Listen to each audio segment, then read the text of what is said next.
the Saturday 1:00 game. I'm sitting and watching on my couch. The Colts are up 33-0 at halftime. I've watched the Vikings. I think they had a punt blocked, return for a TD, fumble, interception. They had a turnover on downs. They had a punt.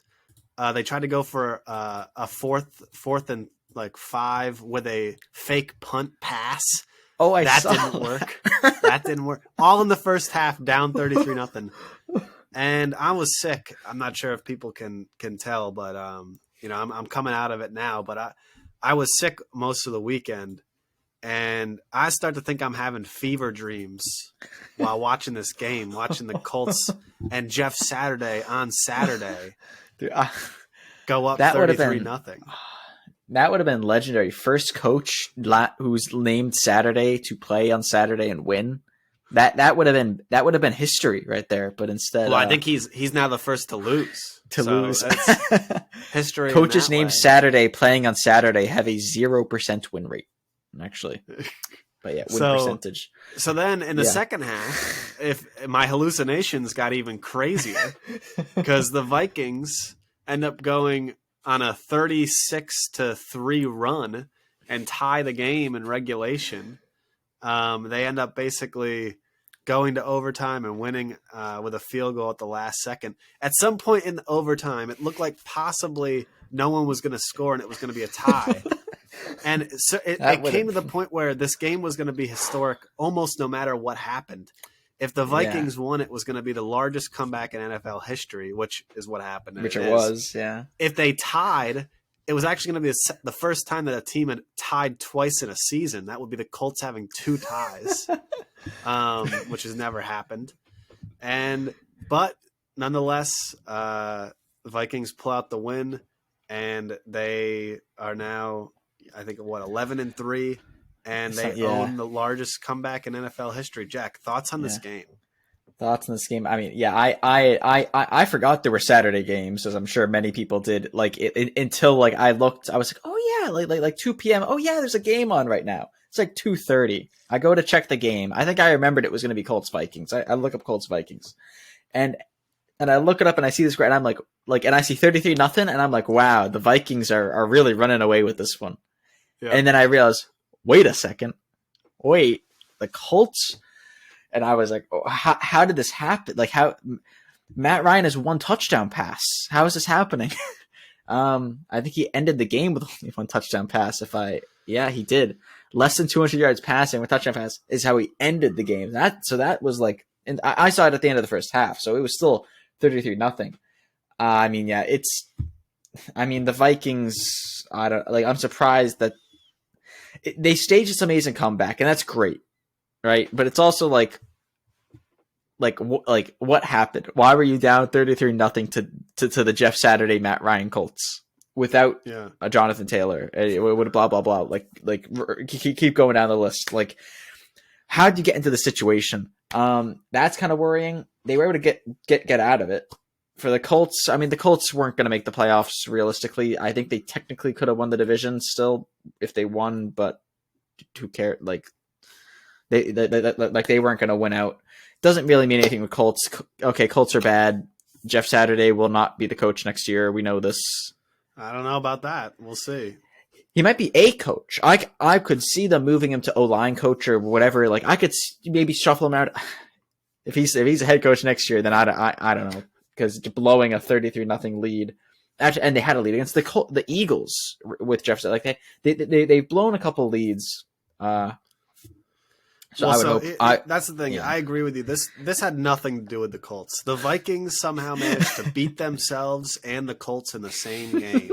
I mean, the Colts, like you said, the stats don't make any sense. Yeah, the Colts scored 36 points and Matt Ryan's got, there's if you look at the total yards of offense, it's like, how could they score this much? It's because it was all on turnovers and fake punts. Fake punt.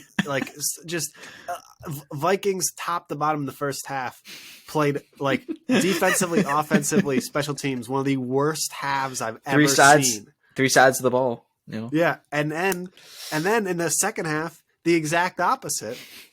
So Yeah. I guess like what do you think this says about the It's just, Vikings? Do you think I are mean, you more worried about them than before? Like, I'm definitely more worried about them than before, especially coming off a loss to the Lions, if I remember yeah, correctly, the week yep, before.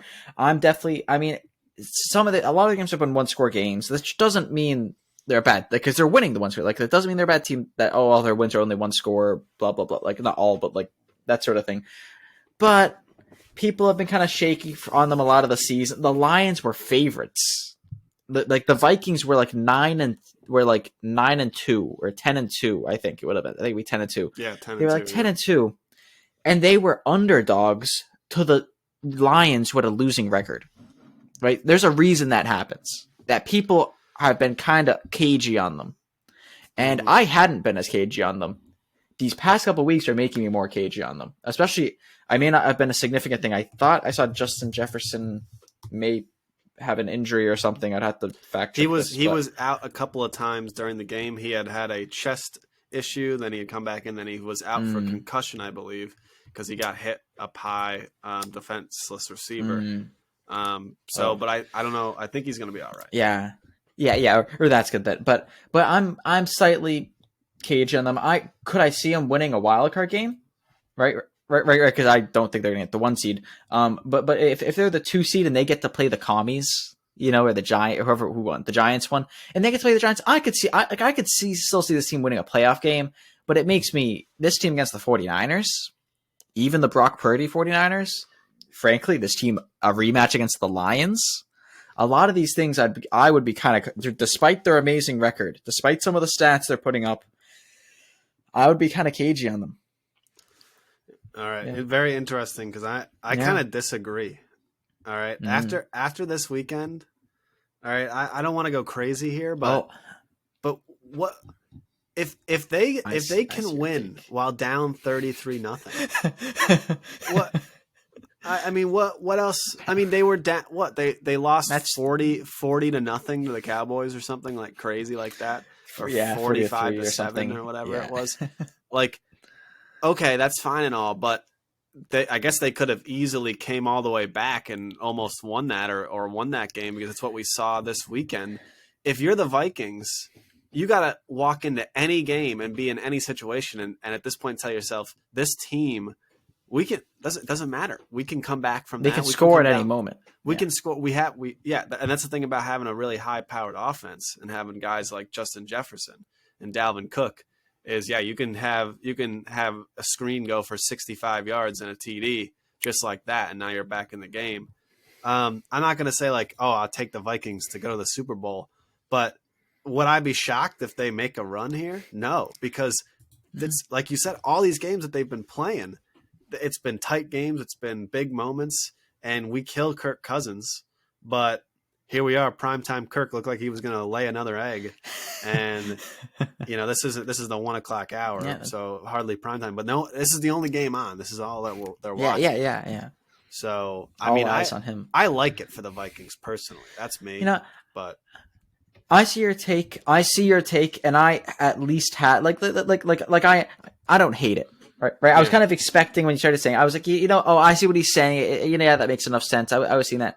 Here's what I'll say, and I'm going to say it partially for myself, partially because I had to imagine it's what a lot of people would say in response. So I'm also speaking for the people.